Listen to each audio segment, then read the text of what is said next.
Why? Why did we buy this dilapidated old house with all of its problems and the fact that it's barely livable?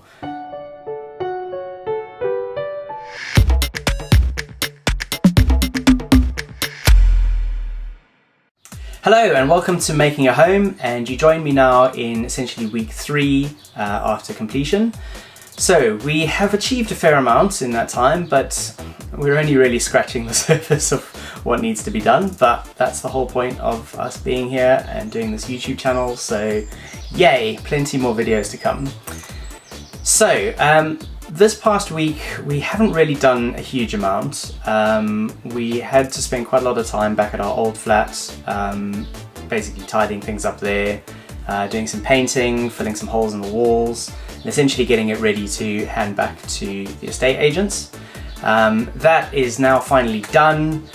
We are completely out of there now, keys are handed back, so we are fully here. All of our stuff is here, everything is done. So, because there isn't all that much to update you on this week, I thought what I'd do is spend a little bit of time giving you some of the backstory of how we ended up here. And the question which you're probably all scratching your heads and wondering, which is, why did we choose this place? Of all of the places that we could have chosen, why this dilapidated, unloved house that really needs so much effort and work to bring it back to tip-top condition? So I'm going to answer that question and talk a little bit about the process of how we ended up here. But first, let me give you a little update on the stuff that we have done over the last week. So on Saturday we spent the whole day back at the old flat, just finishing painting, filling holes and doing a general clean, getting it back to completely neutral state as it was before we moved in there.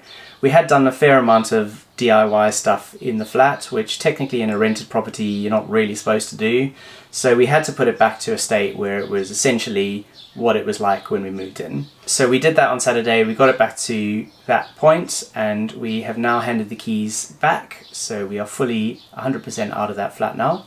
So on Sunday we then went to our garage, because we had a little garage just down the road from the flat in Surbiton, and we emptied everything out of there, brought it all back here, and then spent the rest of the day figuring out how to fit everything in our garage here and still be able to park a car in there, which was quite a monumental task, let me tell you. So not only did we have to fit everything that was already in the garage in Surbiton, but we also had to fit in some other stuff. So I have some music equipment that was previously stored in the eave storage in the flat, that had to go in the garage as well. And also one of the things that we did in the flat was to build a wall cabinet unit, and that was basically a massive DIY project. It was the first major thing that Rach and I did together, and obviously we had to deconstruct that to take it out of the flat, and that basically left a whole bunch of timber, which we're hopefully going to reuse a lot of it in a similar thing that we're going to build in the lounge here. More details on that coming in a future video. Subscribe, like, share, all of the YouTube bollocks. But yeah, we've got tons of timber currently, which is just waiting to go into that. So we needed somewhere to put all of that. So what we've done is we've stored it up in the rafters of the garage, and we also put down some loft flooring in the middle section as well, and that gave us a bit of extra space where we can put boxes and things that we don't use very often, things like camping equipment, stuff like that. So we managed to achieve our goal, which is my MX-5 is now parked in there. Everything is stored there, and the only thing which is a little bit annoying at the moment is we have 2 bicycles which are currently basically shoved up the end. So I can still drive the car in and out, but if I want to do anything else I have to move the bicycles out of the way, which is a little bit of a pain. So the plan will be to mount those on the walls. I'm going to get some wall brackets for those bicycles when I have money again. So that is still to do on the garage, but basically that job is done. So the other thing that happened was Rach managed to do a fantastic job of cleaning out the oven. It really was the most filthy, disgusting oven I think I've ever seen in my entire life. Have a look at this. That is the most revolting matter I think I've ever seen in my life. You need to see the rest of it. Oh my god. And this is after oven cleaner. Oh god. Jesus. But we got it all out, or Rach got it all out. We had to bomb it twice with oven cleaner to get everything out. Also the plate at the back of the oven, all of the screws were missing. Who knows what happened to them. So luckily I managed to scratch around in my odd screw box and find some matching ones so we could bolt it back into place. And now we have a working oven. Yay! We can finally cook food in our kitchen properly. It's really been quite the mission, and the smell was, I can't even describe to you how disgusting the smell was. It really was, well, it was just hideous. So that's essentially what we've achieved. Not much more than that this week. There's a lot more that we are planning to do this weekend. One of them is tackle the garden, because the garden is really just going a bit crazy at the moment. That Virginia creeper has just gone everywhere. It like has covered the entire garden in the space of 2 weeks. So that really needs sorting out ASAP. So that's one of the jobs for this weekend. So that'll be coming up in the next update. So let's move on now and talk a little bit about the backstory, how we ended up in this rather ramshackle old house and why we didn't choose something a little bit easier. So I just want to start by saying that up until pretty recently, we weren't even close to being in the market for buying a house. As most people know, house prices in the UK are pretty outlandish now. It's gone from being something which is more or less achievable for average people to being only achievable if you are very lucky and you just happen to have the right circumstances. Both Rach and I have good jobs. We're not massively well off, but we do all right. I would say we're both above average in terms of our salary. And yet, even with us putting a bit of money away and trying to save, it would have been pretty much impossible for us to buy a house without some kind of external assistance.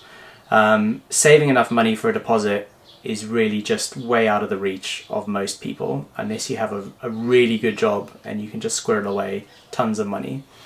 So we had some financial assistance from Rachel's dad, which is very kind of him. It is a loan, so we are going to pay him back. We have put some of the money in ourselves as well, so it's not completely covered by that. But it just gave us that little kick that we needed to just manage to get us to the start line.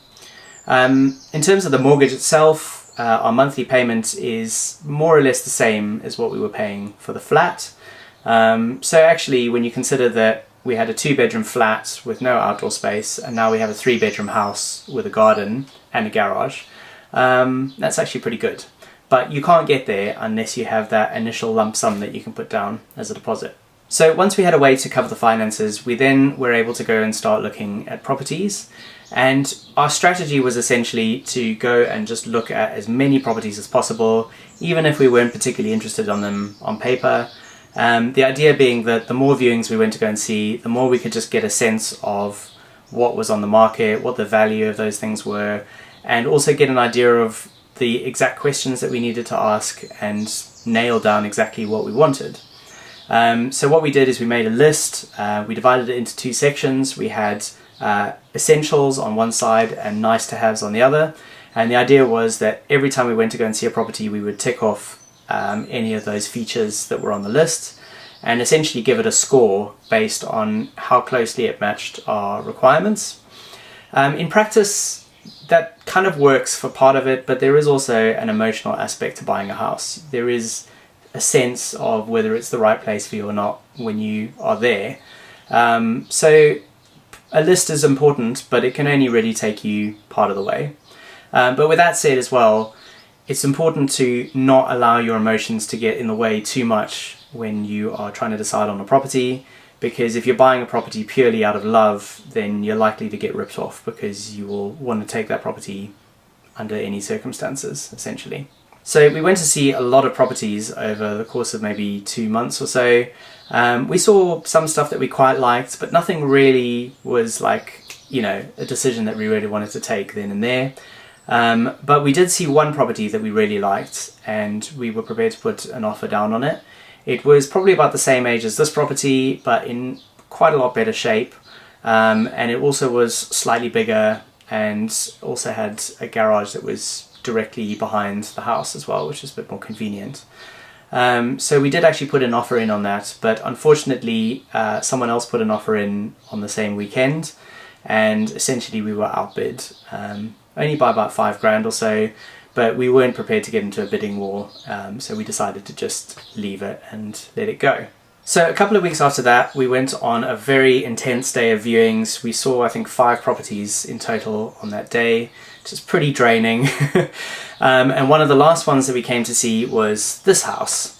And on paper, it didn't seem all that promising. It looked a bit run down in the pictures. So we came to see it really just as an exercise more than anything else. And when we were looking around, it did look quite tatty, as you have seen yourself in the videos. Yeah, we were aware that it wasn't in a particularly good shape. And actually, we probably would have passed on it, except that just before we left, I spotted the row of garages behind the house, and I asked the agent whether there was any possibility of being able to purchase one of them, because the listing didn't say that there was a garage with the property. It basically showed the property itself, but no external garage. And the agent actually went and asked a neighbour, and the neighbour then informed the agent that actually all of the properties have a garage attached to them. So the garage was part of the sale. So that was something that even the agent didn't know. And that actually was, it was essentially what sort of tipped the balance on the house for us. So what we decided to do was put in a really low offer, quite a lot lower than the asking price. And we thought what we'll do is we will offer the minimum of what we think it's worth and see what the seller says. And if the seller doesn't want to take it, then fair enough, we'll move on, find something else. So we put in a pretty low offer. I actually wanted to put a little bit more, but Rach was insistent that we go very low, and she was absolutely right to do that. And amazingly, the seller accepted. They did try and come back and bargain with us, but we stuck to our guns, and we basically told them it was that or nothing, and eventually they accepted. So that's the story of how we ended up buying this house, but it doesn't really answer the question, why? Why did we buy this dilapidated old house with all of its problems and the fact that it's barely livable, when we could have gone for something a little bit more manageable, a little bit easier to live with? And to answer that question, the first thing I have to do is give you a little bit more context on what our thoughts were on buying a house. So first of all, this is not our forever home. It's not the home that we want to spend the rest of our lives in. It's not the place that we want to make all of our memories in. It's not going to be our final achievement in life. It is essentially just a stepping stone. It's somewhere that we're going to live for maybe 5 to 10 years before we move on to an even bigger project after that, which I might talk about in a future video, so stick around for that. But essentially, this is a project. It's not an emotive purchase, really, at all. And in fact, neither Rach or I have any particular emotion towards this house. It is a place that we're going to make into a nice home. It's going to make into a place that we like to live in.